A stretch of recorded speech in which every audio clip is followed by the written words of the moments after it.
ಸಮಾಜದ ಅಭಿವೃದ್ಧಿಗೆ ಸಂಬಂಧಿಸಿದಂತೆ ಹಲವಾರು ಸಂಘಟನೆಗಳಿವೆ. ನೀವು ಮುಕ್ತರಾಗಿದ್ದೀರಿ. ಪ್ರತಿಯೊಬ್ಬರು ಕೂಡ ಸಮುದಾಯ ಭವನ ನಿರ್ಮಿಸಬಹುದು. ಸಮಾಜಕ್ಕೆ ಸೇವೆ ಸಲ್ಲಿಸುವಂತಹ ಮುಕ್ತ ಅವಕಾಶ ನಿಮಗಿದೆ. ನಿಮ್ಮ ಕಟ್ಟಡಗಳಿಗೆ ನಾವು ಆರ್ಥಿಕ ಸಹಾಯವನ್ನ ನೀಡುತ್ತೇವೆ. ಆಗ ಸಮಾಜಕ್ಕೆ ಇನ್ನಷ್ಟು ಸೌಲಭ್ಯ ಸಿಕ್ಕಿದಂತಾಗುತ್ತದೆ ಎಂದು ಸಿದ್ದಾಪುರ ತಾಲೂಕಾ ನಾಮದಾರಿ ಅಭಿವೃದ್ಧಿ ಸಂಘದ ಅಧ್ಯಕ್ಷ ಕೆಜಿ ನಾಯ್ಕ ಹಣಜಿಬೈಲ್ ಅವರು ಹೇಳಿದರು. ಈ ಕುರಿತು ಸಿದ್ದಾಪುರದಲ್ಲಿ ಸುದ್ದಿಗೋಷ್ಠಿಯನ್ನು ನಡೆಸಿ ಮಾತನಾಡಿದ ಅವರು, ಮುಂದಿನ ಮೇ ಅಂತ್ಯದ ಒಳಗಡೆ ನಾಮದಾರಿ ಸಭಾಭವನವನ್ನು ಲೋಕಾರ್ಪಣೆಗೊಳಿಸಿ ಜನರ ಸೇವೆಗೆ ನೀಡುತ್ತೇವೆ ಎಂದರು. ಕೆಲ ದಿನಗಳ ಹಿಂದೆ ತಾಲೂಕಿನ ನಾಮದಾರಿಯ ಪ್ರಮುಖರು ಸುದ್ದಿಗೋಷ್ಠಿಯನ್ನು ನಡೆಸಿ ನಾಮದಾರಿ ಅಭಿವೃದ್ಧಿ ಸಂಘದ ಬೈಲ ಅಧ್ಯಕ್ಷರ ಆಯ್ಕೆ ಹಾಗೂ ಸದಸ್ಯರ ಸೇರ್ಪಡೆಗೆ ನಿಯಮಗಳು ಮತ್ತು ನಾಮದಾರಿ ಸಮುದಾಯದ ಭವನದ ಕುರಿತು ಹಲವಾರು ಪ್ರಶ್ನೆಗಳನ್ನು ಕೇಳಿದರು. ಅದಕ್ಕೆ ಇಂದು ಇವರು ಸ್ಪಷ್ಟನೆಯನ್ನು ನೀಡಿದರು. ಈ ಸಂದರ್ಭದಲ್ಲಿ ನಾಮದಾರಿ ಅಭಿವೃದ್ಧಿ ಸಂಘದ ಪದಾಧಿಕಾರಿಗಳು, ಸದಸ್ಯರು ಹಾಜರಿದ್ದರು. ನಿಮಗೆ ನೀವು ಮುಕ್ತವಾಗಿದ್ದೀರಿ. ಈಗಾಗಲೇ 8 ಸಂಘಟನೆಗಳು ನಮ್ಮಲ್ಲಿದ್ದಾವೆ. ಪ್ರತಿಯೊಬ್ಬರು ಸಮುದಾಯ ಭವನವನ್ನು ಕಟ್ಟಬಹುದು ಹಣ ಹಾಕಿ. ಮತ್ತೆ ಸಮಾಜಕ್ಕೆ ಸೇವೆಯನ್ನು ಸಲ್ಲಿಸುವಂತ ಮುಕ್ತ ಅವಕಾಶ ನಿಮ್ಮೆಲ್ಲರಿಗೂ ಇದೆ. ನಿಮಗೆ ನಮ್ಮ ಕೈಲಾದ ಸಹಾಯವನ್ನ, ಆರ್ಥಿಕ ಸಹಾಯ ನಾವು ಮಾಡ್ತೇವೆ. ನಮ್ಮದು ಕಟ್ಟಡ ಮುಗಿದ ನಂತರ ನೀವು ಮಾಡಿ. ನಾವು ಇಷ್ಟೇ ಅಂತ ಹೇಳೋದು. ಅವರು ನಮಗೆ ಮಾಡದೇ ಇರ್ಬೋದು, ನಾವು ಹೆಲ್ಪ್ ಮಾಡ್ತೇವೆ. ನಮ್ಮ ಕೈಲಾದ ಆರ್ಥಿಕ ನೆರವನ್ನು ನಾವು ಕೊಡ್ತೇವೆ.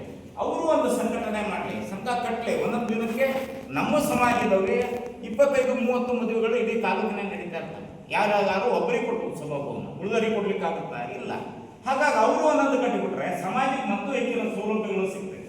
ಹಾಗಾಗಿ ಮತ್ತೆ ನಾವು ಸರ್ಕಾರದ ಹಣವನ್ನ ತಗೊಂಡಿರೋದ್ರಿಂದ ನಾಮದಾರಿ ಸಮುದಾಯ ಭವನ ಅನ್ನುವಂತ ಹೆಡ್ಡಿಂಗ್ ಇರ್ತೈತಿ. ಬಿಟ್ರೆ ನಾಮದಾರಿ ಅವ್ರದೇ ಭವನ ಅಲ್ಲ.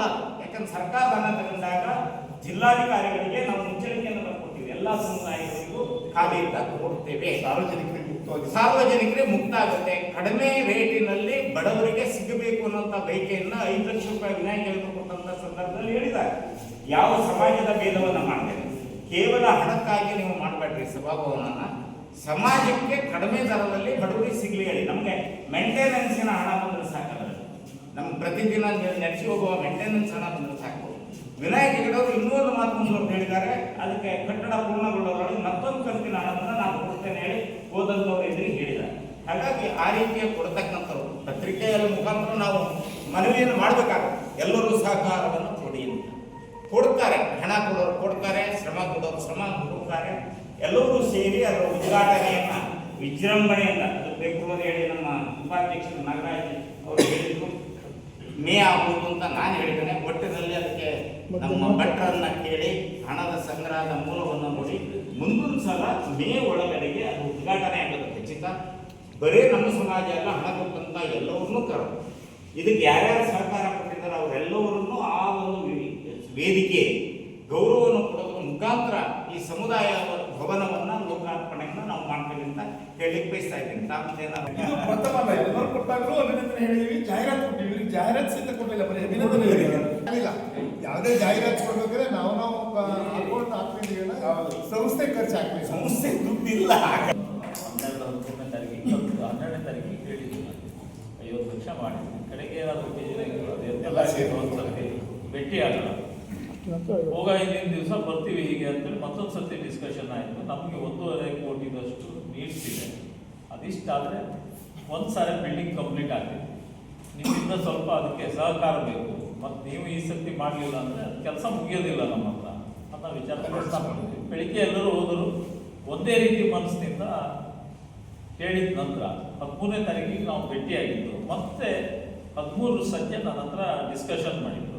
ಇಲ್ಲ, ನಾನು ಫಸ್ಟ್ ಕಂತಾಗಿ 1 ಕೋಟಿಯನ್ನು ಇವತ್ತು ಸ್ಯಾಂಕ್ಷನ್ ಆರ್ಡರ್ ಕೊಡ್ಸಕ್ಕೆ ಹೇಳ್ತೀನಿ. ಅವರಿಗೆ ಕುಮಾರಿಗೆ ಹೇಳ್ತೀನಿ, ಆ ಕೆಲಸ ಎಲ್ಲ ಆಗ್ತಿದ್ವಿ, ನೀವು ಒಂದು ಫಾಲೋ ಅಪ್ ಮಾಡ್ಕೊಳ್ರಿ ಅನ್ನೋ ವಿಚಾರನ ರಾತ್ರಿ ಹೇಳಿದ್ರು. ಬೆಳಿಗ್ಗೆ ಆರ್ಡರ್ ಬಂದಿದೆ, ಸಿಕ್ಕಿದೆ. ಇದು ಸಿಸ್ಟಮ್. ಹಂಗಂತೇಳಿ ಹಿಂದೆ 2014ರಲ್ಲಿ ನಮಗೆ 2 ಕೋಟಿ ಸ್ಯಾಂಕ್ಷನ್ ಆಗಿತ್ತು ಗೌರ್ಮೆಂಟ್ ಲೆವೆಲಿಂದ. ಆದರೆ ಏನು ನ್ಯೂನ್ಯತೆನೋ ಏನೇನು ತೊಂದರೆ ಆಯಿತು ತೋರ್ಸೋಕೆ ಗೊತ್ತಿಲ್ಲ.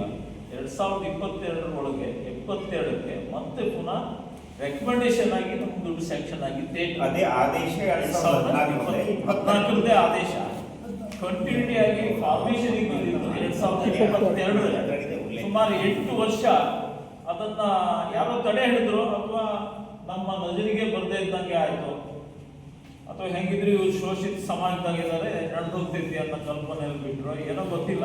ನಮ್ಮಲ್ಲಿಲ್ಲ ಫಲ ಪಾಠ ಇಲ್ಲ.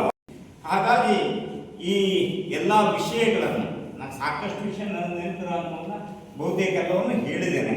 ಯಾರ್ಯಾರು ಏನು ಹಣವನ್ನು ಕೊಟ್ಟಿದ್ದಾರೆ, ಯಾವ್ಯಾವ ಟೈಮ್ನಲ್ಲಿ ಕಂತು ಬಂದಿದೆ, ಎಲ್ಲವೂ ಇದರಲ್ಲಿ ನಮ್ಮ ಹತ್ರ ದಾಖಲೆ ಇದೆ. ಹಣ ಕೊಟ್ಟಂಥವರು ಅದರ ಬಗ್ಗೆ ಮಾಹಿತಿಯನ್ನು, ಹಣ ಕೊಟ್ಟವರು ನಮ್ಮದು ಸುಮಾರು 32,000 ಚಿಲ್ಲರೆ ಮತದಾರರೇ ಇದ್ದಾರೆ. ಅಂದರೆ ಎಲ್ಲ ಅಷ್ಟು ಜನ ಪ್ರಾಯಸ್ಥರು ಇದ್ದಾರೆ. ನಮ್ಮ ಸಮಾಜದಲ್ಲಿ ಒಂದು ಲೆಕ್ಕ ತೆಗೆದಾಗಿದೆ. ನಮ್ಮ ನಾಗರಾಜ್ ನಾಯ್ಕರು ಮುಖಂಡತ್ವದಲ್ಲಿ ಹಿಂದೆ 4 ವರ್ಷದಿಂದ ಎಲ್ಲ ಲೆಕ್ಕವನ್ನು ತೆಗೆದಿವಿ. ನಾವು 40% ಜನ ಇದ್ದೀವಿ, 40 ಅಲ್ಲ 35% ಈ ಸಮಾಜ ಇದೆ ಈ ತಾಲೂಕಿನಲ್ಲಿ. ಹಾಗಾಗಿ ಎಷ್ಟು ಮತದಾರರು ಇರ್ಬೋದು? 32,000 ಚಿಲ್ಲರೆ ಮತದಾರರು ಇದ್ದಾರೆ. ಇವರೆಲ್ಲರೂ ಪ್ರಾಯಸ್ಥರು. ಹಾಗಾಗಿ ಅವರೆಲ್ಲರೂ ಲೆಕ್ಕ ಕೇಳಕ್ಕೆ ಬಂತಂದು ನಮ್ಗೆ ಅದಕ್ಕೆ ಒಂದು ಖಾತೆನೇ ಓಪನ್ ಮಾಡಬೇಕಾಗುತ್ತೆ. ನಾವು ಅವರಿಗೆಲ್ಲ ಲೆಕ್ಕ ಕೊಡೋಕ್ಕೆ, ಹೇಳೋದಕ್ಕೆ, ಇದಕ್ಕೆ ಒಂದು ಮಾಡಬೇಕು. ಹಾಗಾಗಿ ಪತ್ರಿಕೆಗಳ ಮುಖಾಂತರ ಎಲ್ಲರಿಗೂ ಆ ವಿಷಯ ಅರ್ಥ ಆಗಲಿ. ಕೇಳಿದಾಗ ನಾವು ಲೆಕ್ಕ ಹೇಳಬೇಕು ಅಂತಿಲ್ಲ. ನಮ್ಮ ಸಂಘದಲ್ಲಿ ಇರ್ತಕ್ಕಂಥವ್ರಿಗೆ ಯಾವಾಗ ಬೇಕಾದ್ರೂ ಲೆಕ್ಕ ಕೇಳಿ, ಯಾವಾಗ ಬೇಕಾದ್ರೂ ಪ್ರಶ್ನೆ ಕೇಳ್ರಿ, ಯಾವಾಗ ಬೇಕಾದ್ರೂ ಮೀಟಿಂಗ್ ಮಾಡ್ರಿ ಇರಲಿ, ಅದಕ್ಕೂ ಮಾಡೋಣ. ಇಡೀ ಸಮಾಜ ಎಲ್ಲ ನಮ್ಮ ಸಂಘದೊಳಗಿಲ್ಲ. ನಾಮಧಾರಿ ಇಡೀ ಸಮೂಹನೇ ನಮ್ಮ ಸಂಘಕ್ಕೆ ಸೇರ್ತಿ ಮಾಡ್ಕೊಂಡಿದ್ದಲ್ಲ. ಇದರಲ್ಲಿ 150 ಜನ ಸದಸ್ಯತ್ವವನ್ನು ಹೊಂದಿದ್ದಾರೆ. 150 ಜನ ನಮಗೆ ಹಣ ಕೊಟ್ಟವರು ಇದ್ದಾರೆ, ಅವರು ಈ ಸಂಘದಲ್ಲಿ ಸಕ್ರಿಯವಾಗಿದ್ದಾರೆ. ಬಿಟ್ಟರೆ ಸಮಾಜ ಎಲ್ಲ ಇಲ್ಲ. ಹಾಗಾಗಿ ಎಲ್ಲರಿಗೂ ನಾವು ಉತ್ತರವನ್ನು ಕೊಡ್ಲಿಕ್ಕೆ ಹೋಗೋಕ್ಕಾಗಲ್ಲ. ನಮ್ಮ ವಿರುದ್ಧ ಏನಾದರೂ ಕೆಲವು ಹೇಳಿಕೆಗಳನ್ನು ಕೊಟ್ಟವರು ಇದ್ರೆ ಅದ್ರ ಬಗ್ಗೆನೂ ದಾಖಲೆ ಹೊಡಿಸಿದ್ವಿ. ಇಲ್ಲಿವರೆಗೂ 1 ರೂಪಾಯಿ ಹಣವನ್ನು ಕೊಟ್ಟಿಲ್ಲ ಅವ್ರು ಯಾರು. ನಮ್ಗೆ ಹಣವನ್ನು ಕೊಡಿಸ್ಲಿಕ್ಕೂ ಅವ್ರು ಯಾರು ಬಂದಿಲ್ಲ. ನಮ್ಮ ಶ್ರಮದಾನದಲ್ಲಿ ಇಲ್ಲ, ನಮ್ಮ ಸದಸ್ಯರು ಅಲ್ಲ. ಹಾಗಾಗಿ ಅವರಿಗೆ ನಾನು ಕಿವಿ ಮಾತು ಹೇಳೋದು,